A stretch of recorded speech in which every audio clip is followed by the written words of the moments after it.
Apostle D.D.S. Manoras, Agents Missionary AP India. Our Facebook ID Mano. YouTube Gospel Traveler DDS. Like చేయండి, share చేయండి, subscribe చేయండి. Thank you all. Today night, ఈరోజు Christmas ఎలాగొచ్చింది, ఎందుకు వచ్చింది అనే విషయాలు మీరు తెలుసుకొని దీవించబడాలని మీ అందరికీ ప్రభుపేట మనవి చేస్తున్నాను. ఈ బకులూరు ప్రజలందరికీ కూడా నా యొక్క నమస్కారాలు, వందనాలు తెలియజేస్తున్నాను. లూకాసు సువార్త 1వ అధ్యాయము 26, 27, 28 వచనాలు ధ్యానం చేసుకుందాం.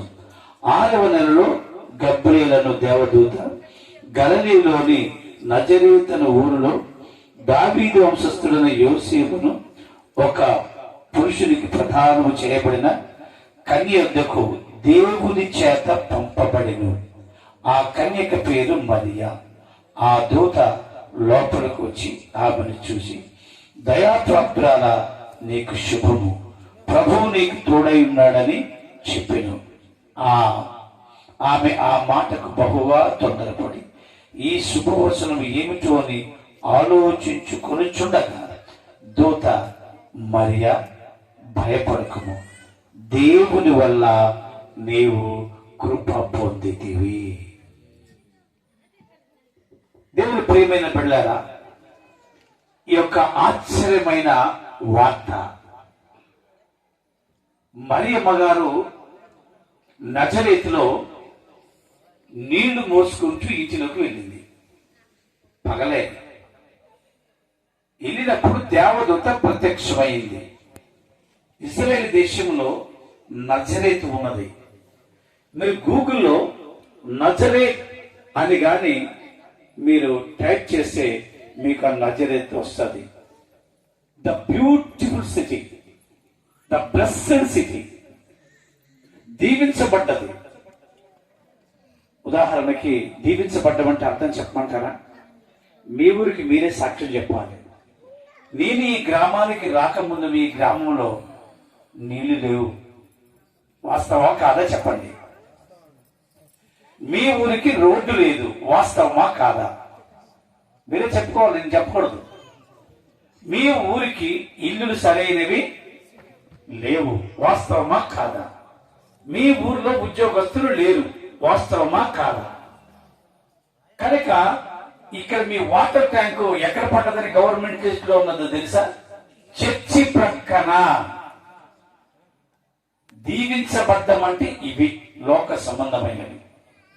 కనుక ఈ యొక్క నజరేతు నేను వెళ్ళాను, నేను చూశాను. అక్కడ దేవదూత ఏం చెప్తుంది? దయాప్రాప్తురాలా, నీకు శుభము. ఏమిటి ఆ శుభము అని ఆలోచన చేసింది. ఏదో బంగారు తేలేదు, ఏదో నీకు మంచి పెళ్లి జరుగుతుందని కానీ ఏదో మేలు జరుగుతుందని చెప్పలా. నీవు దేవుని వల్ల దయ పొందితివి.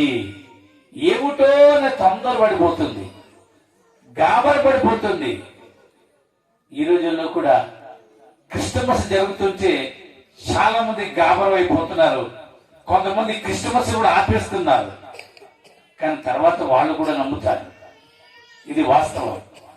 అందుచేత అక్కడ దేవదూత చెప్పింది ఏమిటంటే, సర్వోన్నతిని శక్తి నీకు కమ్ముకొనును.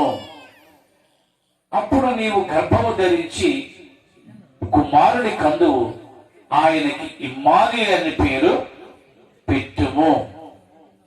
ఇమ్మానుయేలు అనగా అర్థము దేవుడు మనకు తోడై ఉన్నాడు. అప్పుడు దూత కూడా ఏం చెప్పింది? దేవుడు నీకు తోడై ఉన్నాడు. ఎవ్వరు వదిలేసినా కానీ మనకు ఎవరు తోడు ఉండాలి? మనము దేవుడు తోడుగా ఉన్నాడు కనుక ఈ రోజు మనం బ్రతుకున్నాం. ఇది మీరు గమనించాలి. అంతే మొట్టమొదటి దేవదూత ఎవరికి చెప్పింది? యేసు పుడతారని మరియకి చెప్పింది. ఎంత ఇక్కడ ఆగుదాం. ద సెకండ్ మెసేజ్, రెండో వర్తమానం ఏమిటంటే గొల్లలకి చెప్పింది. గొల్లలు ఎవరంటే చదువు లేని వాళ్ళు. రాత్రి వేళ చెప్పింది వార్త. రాత్రి వేళ చెప్పినప్పుడు గొల్లల దగ్గరికి వెళ్ళి మీకోసం వార్త చెప్పలేదు. అక్కడ ఆలోచన చేయండి, ఇది బాగా ఆలోచన చేసుకోవాలి. అక్కడ గొల్లలు ఎంతమంది ఉంటారు? మా ఉంటే ఒక 6-10 మంది ఉంటారు. కానీ అక్కడ దేవదూత పరలోకము నుంచి పంపబడ్డది. ఇక్కడ మరియమ్మ దగ్గర కూడా దేవుని చేత పంపబడినది. ఇక్కడ అందరూ నేర్చుకోవాల్సింది ఏంటంటే ఈ యేసు ప్రభు సువార్త పరలోకము నుంచి వచ్చినది. రాసిన భాస్కర్ గారు, నాట్ అమెరికా, నాట్ బ్రిటిష్ దేశం నుంచి రానది యొక్క వార్త, అమెరికా నుంచి రానది ఈ వార్త. ఈ వార్త పరలోకము నుంచి దేవదూత తీసుకుని వచ్చింది. వచ్చి ఆ గొల్లలకి ఏమి చెబుతుందంటే, ఇదిగో ప్రజలందరికీ గలగబోవు మహా సంతోషకరమైన వార్త, ద గ్రేట్ జాయ్, గొప్ప సంతోషమైన వార్త. గొప్ప సంతోషమైన వార్త అంటే మనం ఏమనుకుంటాం అంటే ఉద్యోగం వస్తే మంచి వార్త, అదే కదా. కారు మంచిది కొనుక్కున్న మంచి వార్త, ఇల్లు కట్టుకున్న డబుల్ స్టేర్ డూప్లెక్స్ అంటే మంచి వార్త అనుకున్నాయి.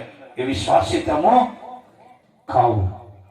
అవన్నీ ఆనాడు దేవుని ప్రజలైన ఇశ్రాయేలుకి దేవుడు ఇచ్చేశాడు. కానీ వాళ్ళు ఏం చేశారు? దేవుణ్ణి మరిచిపోయారు. కనుక నేనే స్వయంగా వెళ్ళి వాళ్ళకి పరలోకం గురించి చెప్పాలనే ఉద్దేశంతో యేసు పుట్టుక గురించి దేవదూత ద్వారా, ప్రవక్తల ద్వారా ముందుగా ఆయన రాకముందు చెప్పబడి ఉన్నది. హల్లెలూయా. యేసు పుట్టక ముందు ప్రవక్తలు చెప్పారు. యేసు పుడతారని చెప్పేసానేమో మరియతో చెప్పారు. పుట్టారని దేవదూతతో చెప్పారు. దేవదూత గొల్లలు చెప్పింది. ఎందుకు చెప్పారంటే వాళ్ళు సాక్ష్యం బాగుంటుందని. అది నిజం చెప్తారు. అది నిజంగా చదువు లేని కరెక్ట్ చెప్తారు. గమనించుకోండి, అందులో ట్రైబల్ పీపుల్ అబద్ధాలు అంటే ఎక్కువ ప్రయత్నం చేయాలి. నేను క్యాస్ట్ ఎత్తుతున్నాను మీరు అనుకోవద్దు. నిజం దాని చెల్లుదని చెప్పడరా. మన పూర్వకాలం ఏదైనా డబ్బులు ఒకరికొకరు ఇచ్చుకుందామన్నా, భూములు ఒకరికొకరు ఇచ్చుకుందామన్నా కానీ ఏం చేసేవారు?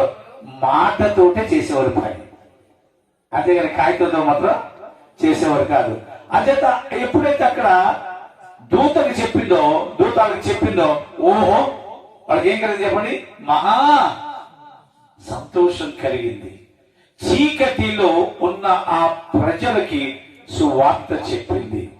ఏటా సువార్త అంటే మీ జీవితాల్లో దుఃఖమే ఉన్నది, మీ జీవితాల్లో శ్రమలే ఉన్నవి, మీ జీవితంలో సంతోషము లేదు. కనుక ఆ సంతోషం మీరు పొందాలని, యేసును నమ్మాలని, నమ్మిన తర్వాత పరలోక రాజ్యం రావాలి.